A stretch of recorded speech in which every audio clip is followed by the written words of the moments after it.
কালকে যশোরের বেনাপোলে যিনি আমার মাহফিলের সভাপতি ছিলেন, বাংলাদেশ জামাত ইসলামের কেন্দ্রীয় কমিটির শোরা সদস্য উনি মাওলানা আজিজুর রহমান। ওনার জীবন চরিত্র শুনলাম আশপাশের মানুষ থেকে। একটা সিম্পল মানুষ, চাকরি করে একটা, সেই দিন যেতে না পারে, চাকরির বেতন শেষে যা পায় ওখান থেকে ওই দিনের বেতনটা সরকারের খাতায় জমা দিয়ে দেয়। আপনি আল্লাহর ওলি খুঁজে পান না। আপনি দরবেশ দেখেছেন এত বড় বড় দাড়ি, ওটা আল্লাহর ওলি মনে করতেন। আর আল্লাহর ওলি তো এইগুলো দেখেন, সেই কয়েকদিন উনি ক্লাস করতে পারে নাই, সেই কয়েকদিনের টাকাও নেয়নি, সরকারকে দিয়ে দিয়েছে। আরে সরকারের টাকা বেসরকারের টাকা সবগুলো আত্মসাৎ করে বিদেশে মাটিয়েছে। মসজিদের ইমাম যদি বলে আমি ঘোষ খাই না, পরে ঘোষ দেবে কে? ওসি যদি বলে, এসপি যদি বলে আমি ঘোষ খাই না, ওটা আল্লাহর ওলি। কথা বলে না কেন? যে লোকটা অনেক কিছু করার সম্ভাবনা ছিল তার জীবনে, সব কিছু ছেড়ে দিয়েছে, এত পরিচ্ছন্ন জীবন যাপন করছে, এই মানুষটাকে যদি আপনি দাঁড় করাতে পারেন, সংসদের একটা চেয়ারে এরকম 151 জন বসিয়ে দিতে পারেন, এই দেশটা পৃথিবীর ভেতরে রোল মডেল হয়ে যাবে। এতদিন চোরগুলো বসিয়ে আন্দাজে ধোয়া তুলতো যে এ বিশ্বে আমরা রোল মডেল। কিসের রোল মডেল? চোরে। কিসের?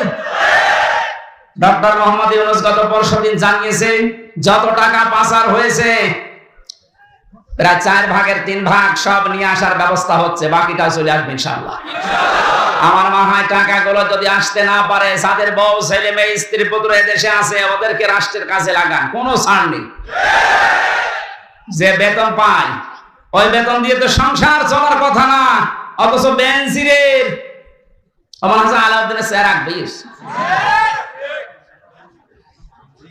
এই জন্য যদি টেন্ডেন্সি তৈরি করতে না পারেন, জীবনেও আপনার এই জীবন পরিচ্ছন্ন হওয়া সম্ভব না। খলিফাতুল মুসলিমিন হযরত ওমর, এই এদিকে তাকান, রাদিয়াল্লাহু তাআলা আনহু ছেলেটাকে ভর্তি করে দিলেন এক মাদ্রাসায়। প্রধান বিচারপতি ওই সময় হযরত আলী রাদিয়াল্লাহু তাআলা আনহু, তিনিও তার সন্তান হোসাইনকে দিলেন মাদ্রাসায়। হযরত হোসেন কলম ফেলে দিচ্ছে টেবিল থেকে, ডাক দিয়ে বলেন আব্দুল্লাহ তুলে দাও। একবার, দুইবার, তিনবার তুলে দেওয়ার পরে ওনার কাছে রাগ হয়ে, হোসাইন বারবার কলম ফেলো, আমারে তুলতে বলো, আমি কি তোমার খাদেম? তুমি কি চাকর রেখেছো আমারে? হযরত হোসাইন রাগের মাথায় বলে ফেললেন, আব্দুল্লাহ তুমি শুধু চাকর না, শুধু খাদেম না, তুমি খাদেমের বাচ্চা খাদেম। ওই সময় উনি প্রেসিডেন্টের ছেলে। বাড়িতে গিয়ে বলছে, আব্বা আমি আর মাদ্রাসায় যাব না। কেন? হোসেন আমাকে গালি দিয়েছে আমি নাকি খাদেমের বাচ্চা খাদেম, অথচ তুমি তো দেশের প্রেসিডেন্ট। তুমি যদি এর বিচার না করো, মাদ্রাসায় আমি পড়বো না। ঠিক আছে, আজকে না সোমবার দিন বিচার হবে। অনেক খুতবা দিচ্ছিলেন, বয়ান বন্ধ করে বললেন, হোসাইন আসো? বলে হ্যাঁ। এদিকে আসো। তোমার ছেলেকে গালি দিয়েছো? হ্যাঁ দিয়েছি। কেন দিলে? হযরত হোসাইন ডাক দিয়ে বলে, খলিফাতুল মুসলিমিন, আমিরুল মুমিনিন, আপনার সম্মান আছে, আমি সম্মান দিয়েই বলছি, আপনি নিজের থেকেই বলেন তো আপনি কি আমার নানার খাদেম ছিলেন না? হযরত ওমরের কথা বন্ধ হয়ে গেছে, তাই তো? এভাবে তো আমি ভাবিনি।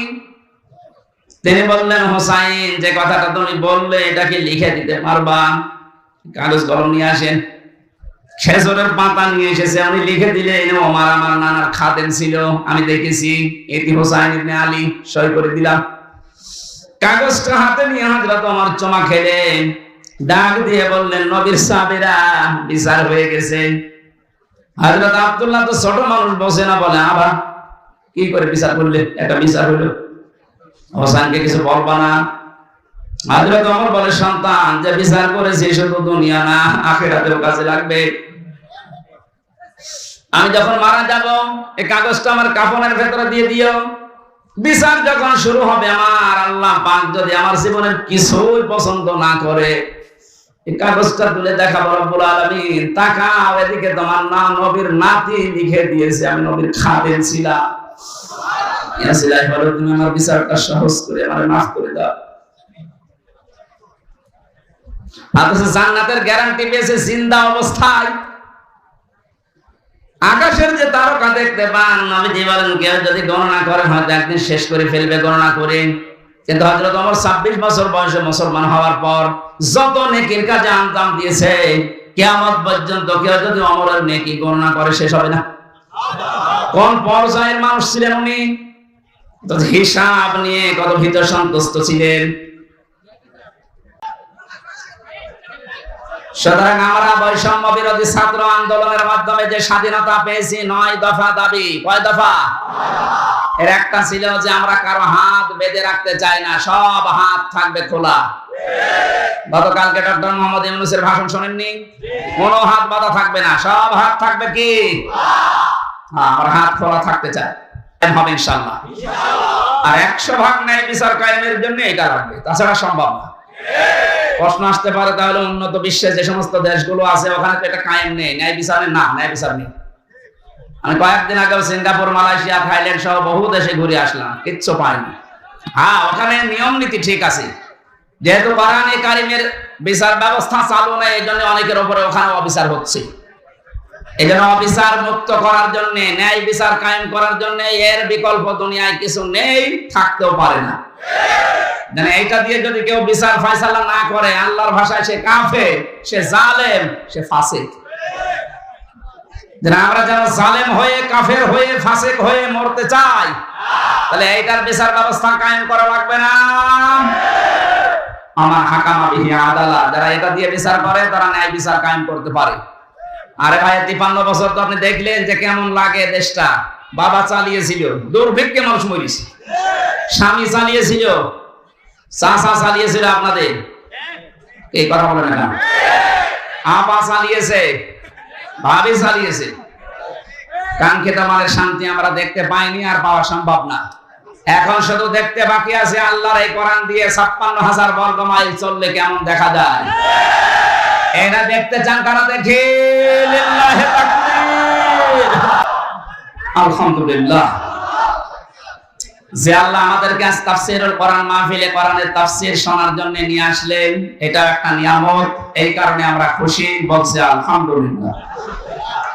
দরুদ পড়ছি, সালাম পাঠাচ্ছি আমাদের নবী মুহাম্মদ রাসূলুল্লাহ সাল্লাল্লাহু আলাইহি ওয়াসাল্লামের প্রতি। আমি গতানুগতিক কথা বলি না, যা বলি ওখান থেকে একটা বাস্তব শিক্ষা নিয়ে আসি।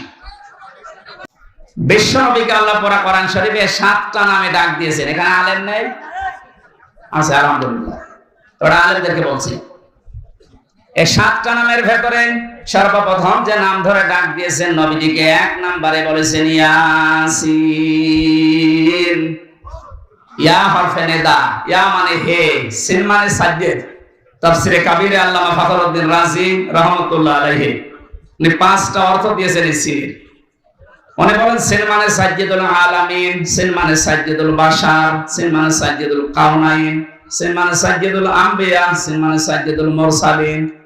এবার একটা একটা করে আমি ব্যাখ্যা বলছি। মুফাসসিরতে বললেন সিন মানে সাজ্জেদুল আলামিন, শুধু আলম না, আল্লাহর ঘোষণা দেওয়ার নেতা এই দুনিয়ায় মাত্র একজন। পৃথিবীর মানুষেরা যারা মনে করেন আমি নামাজ পড়ি, রোজা রাখি, খাস পর্দা করি, আমি জান্নাত পেয়ে গেছি, না। আপনার যদি চরিত্র ঠিক করার জন্য এই পৃথিবীর ময়দানে যাকে আদর্শ মানা লাগবে, নেতা মানা লাগবে, ওই লোকটা যদি আপনি ঠিক করতে না পারেন, আপনি কোনোদিন জান্নাতে যেতে পারবেন না। এটা যদি শুধু দুনিয়ার বিষয় হতো, কসম খোদার আমি বলতাম না এটা সরাসরি সম্পর্কিত আল্লাহ আখিরাতের সাথে। এবার আপনি মিলাবেন, শুধুমাত্র আলম যদি আল্লাহ দিতেন, তাহলে পৃথিবীর 228টার উপরে এখন রাষ্ট্র আসে, স্বাধীন পরাধীন মিলে। যে কোনো রাষ্ট্রে আপনি বসবাস করে যদি বলতেন না আমি পৃথিবীতেই থাকবো না, আমি চলে যাবো মঙ্গল গ্রহে, আমি চলে যাবো চাঁদের দেশে, তাহলে ওইটা তো আলাদা জগৎ। ওই জায়গায় গেলে যদি বিশ্ব নবীকে আপনি না মানতেন আদর্শ হিসাবে, নেতা হিসাবে, সামনে রাখা হিসাবে, তাহলে আপনি জান্নাত পেয়ে যেতেন। যেহেতু আলামিন বহু পছন্দ দেওয়ার কারণে আপনি যেখানেই যান না কেন ওই জগতের একচ্ছত্র মালিকানা কার? ওখানে যে আল্লাহর বিধিবিধান নাযিল হয় তার প্রমাণ সূরা তালাক, ইয়াতানাজ্জালুল আমরু বাইনাহুন্না ইলা আখির আয়াত। আল্লাহ পাক বলেন প্রতিটি জগতে আমি আল্লাহর বিধিবিধান নাযিল হচ্ছে ওই জায়গার সৃষ্টি দেখে। সুতরাং কেউ যদি মঙ্গল গ্রহে যে ঘর বাড়ি বানিয়ে বাস করতে যায়, সেখানেও নামাজ রোজা যেমন করবে, বিশ্ব নবীকে আদর্শ মানতে হবে ঠিক এইরকম ফরজ। আল্লাহর ঘোষণা দেওয়ার নেতা একজন মাত্র, মুহাম্মদুর রাসূলুল্লাহ। এবার আসেন, আমি আখিরাতের কথা কেন বললাম? বিচার ব্যবস্থা আল্লাহ যখন আরম্ভ করবে, প্রথম ধাপে আল্লাহ মানুষকে ডাকবে একা একা, কেউ থাকবেন আপনার সাথে। অকুল্লুহুম আতিহি ইয়াউমাল কিয়ামাতি ফারদা। আল্লাহ পাক বলেন কিয়ামতে প্রতিটি মানুষকে আমার সামনে আমি দাঁড় করাবো, স্রেফ একা একা, কেউ থাকবে না। এবার আপনি নিজের সাথে মিলিয়ে দেখেন তো, আপনি স্রেফ একা দাঁড়িয়ে আছেন আল্লাহর সামনে। যা জীবন তৈরি করলেন এইটা নিয়ে আল্লাহর সামনে দাঁড়ানো সম্ভব?